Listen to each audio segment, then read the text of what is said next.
let's compare the two most famous New Testaments. The original Yeshua Testament and King James from 1611. I will read to you now Matthew 1:21 in Yeshua's language of Hebrew. It's also the language of the original Bible. This is the source. מרים תלד בן, ועליך לקרוא לו ישוע, כלומר מושיע, כי הוא יושיע את בני עמו מהחטאים שלהם. It means Miriam. Miriam is the mother of Yeshua. She will give birth to a son, and God orders Yosef, the father, to name him Yeshua. In other words, because he will be a savior. Ki hu Yoshia, because he will save his people, the people of Israel, from their sins. This original is absolutely accurate because it says Miriam, the same thing as the name Miriam, the same pronunciation, Miriam, will give birth to a son, and you are to call him Yeshua, exactly as God ordered. Meaning Savior. Yes, it's correct, Moshiach. For he will save his people from their sins. That is also absolutely correct. By contrast, we have King James.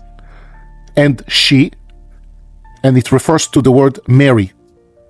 We added the word Mary, but it was not there, but the reference is to Mary. Mary is not Miriam. If you want, you can think about it as Miriam, but isn't it nicer to have the original name? Shall bring forth a son. More accurate is to give birth to a son, not bring forth a son.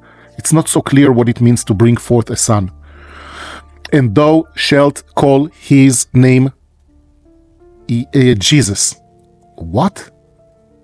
This is the first time ever that the name Jesus was introduced in 1611. Almost 1600 years after Yeshua was crucified. This is branding that King James did. He invented this name because this name, Jesus, does not mean salvation. It has no meaning in English, not in Greek, not in Hebrew, not in any language. The combination of 5 letters, J-E-S-U-S, does not mean salvation in no language, and definitely does not have the code of 386. For he shall save his people from their sins. But Jesus doesn't mean save.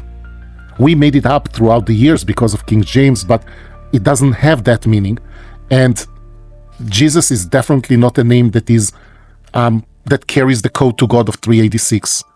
We all got used to use the name Jesus because it became a brand name. But shouldn't we call the Messiah the name that God assigned to him?